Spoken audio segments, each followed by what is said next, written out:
यो तो बरसक चैप्टर 384 की explanation video ये रही। हम ज़्यादा लेट नहीं हुए हैं। चैप्टर अभी 12th को आया था तो उस हिसाब से हम लेट नहीं है, ठीक है। देखो, इस वीडियो में हम लोग एक्सप्लेनेशन देंगे और डिस्कस करेंगे कुछ चीज़ें। आगे बढ़ने से पहले मैं ये बोलना चाहता हूँ, अगर तुम्हें मांगा पढ़ रहे हो या पढ़ने की सोच रहे हो तो ये वीडियो यहीं ड्रॉप कर दो, क्योंकि इसमें बरसक के बहुत बड़े स्पॉयलर्स हैं और मैं नहीं चाहता कि तुम्हारा एक्सपीरियंस मेरे वजह से ख़राब हो। तो सारी बातें साइड में रखते हैं और अब शुरू करते हैं। तो पिछले चैप्टर जहाँ पे ख़त्म हुआ वहाँ से चैप्टर शुरू होता है।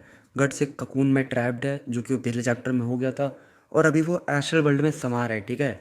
ये जो पानी सी चीज़ है ये एस्ट्रल वर्ल्ड है, ठीक है, जहाँ पे गट्स इस ककून के अंदर समा रहा है और गट्स अपने डिप्रेशन में है और वो भी यही कह रहा है कि सब कुछ ख़त्म करो, ठीक है, जस्ट एंड इट ऑल।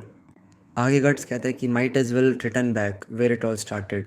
मतलब गट्स यहाँ पे दो ही चीज़ चाह रहे हैं कि या तो ये सब ख़त्म हो जाए ताकि अब वो कुछ आगे गलती ना कर पाए, या तो सब कुछ वापस हो जाए, ठीक है, सब कुछ रीसेट हो जाए ताकि गट्स ने जो गलती की वो वापस दोहरा ना पाए। जब गट्स अपने बारे में यही सोच रहा था कि उसने सब कुछ गलत किया है, फिर वो एक बार पीछे जाके अपना फ्लैशबैक लेता है जो हमको दिखाया जाता है, जहाँ पे गट्स से सोच रहा है कि उसने सिर्फ और सिर्फ गलतियाँ ही की हैं। वो जहाँ भी गया उसने सिर्फ पेन, डेथ और रेज लाया दूसरे। इसके बाद गट्स यही सोचता है कि काश वो कभी बैंड ऑफ द होप से मिला नहीं होता, काश इन लोग का फेथ कभी भी एक साथ आया नहीं होता, खासकर कास्का का। वो स्पेशली यहाँ पे मेंशन करता है, ठीक है, क्योंकि उसके लिए बैंड ऑफ द होप एक तरफ था और कास्का एक तरफ थी। लाइक उसकी प्रायोरिटी में देखा जाए तो कास्का सबसे ऊपर आती थी, इसीलिए उसने कास्का को सबसे पहले एक अलग से मेंशन दिया। यहाँ से फ्लैशबैक ख़त्म होता है और हम रियलिटी में आते हैं। फिर गट्स ये सोचते हैं कि बहुत देर हो चुकी है एंड यहाँ पे हम कुछ आवाज़ें सुनते हैं, ठीक है, जहाँ पे गट्स पहले तो बोल रहा होता है कि लीव मी अलोन, ठीक है, फिर यहाँ पे कुछ आवाज़ आती है जो गट्स को कह रही है कि लुक लुक लुक, देखो। और फिर हम देखते हैं हमें एक एस्ट्रल क्रिएचर दिखती है, ठीक है। अब ये क्या चीज़ है, इसका कोई नाम नहीं दिया हम इस चैप्टर के अंदर, तो हम इसको एस्ट्रल क्रिएचर ही बोलेंगे। तो ये क्रिएचर फिर गट्स को देखती है और बोलती है कि अब समय आ गया है कि तुम खुद में झांको, जो कि उसने कहा था हमारे दाएबा ने।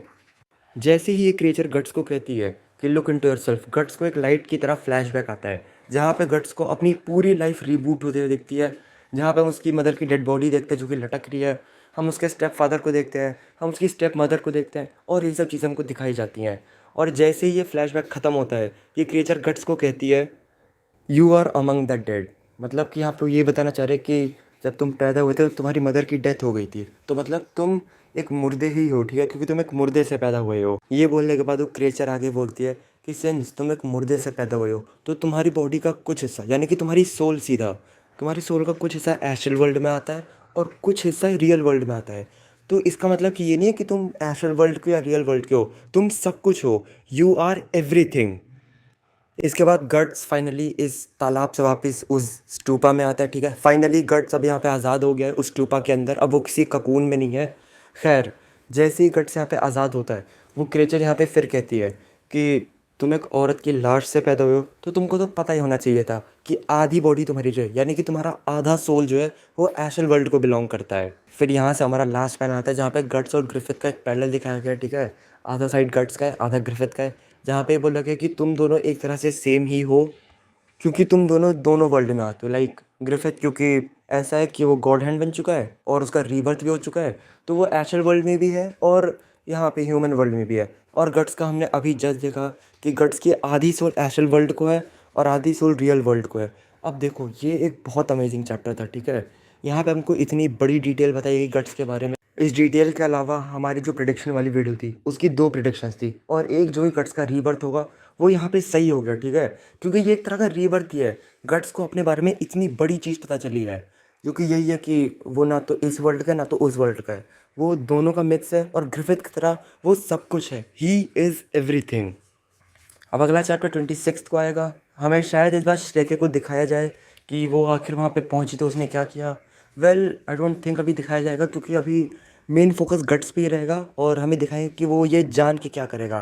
क्या वो खुद को और दोष देगा कि उसके साथ सब कुछ गलत ही हो रहा है, उसका पैदा होना एक गलती थी, या फिर वो इस चीज़ को एक वेपन की तरह यूज़ करेगा कि वो शायद इसी चीज़ के लिए पैदा हुआ है, he is the chosen one. अब नया चैप्टर जब आएगा हम तब जानेंगे कि गट्स अपनी इस चीज़ को जान के क्या करेगा। क्या वो इसको एक वेपन बनाएगा या फिर वो और डिप्रेशन में जाएगा, और जब वो बाहर निकलेगा तो दाइवा का रिएक्शन क्या होगा और सेलेट का रिएक्शन क्या होगा, क्योंकि सेलेट को अब गट्स से बहुत उम्मीद है, ठीक है। अब वो गट्स को सिर्फ एक कंपेनियन की तरह नहीं देख रहा है, वो उसको एक बहुत बड़े एसेट की तरह देख रहा है, क्योंकि अब हर किसी को ग्रिफिथ के अगेंस्ट एक वॉर करना है, जो हमने देखा ही था। तो वेल, जब नया चैप्टर आएगा हम ये सब तब जानेंगे। तब तक के लिए मैं चलता हूँ, मिलते हैं किसी और वीडियो में किसी और टॉपिक के साथ। Till then stay connected and subscribe. I'll see you again.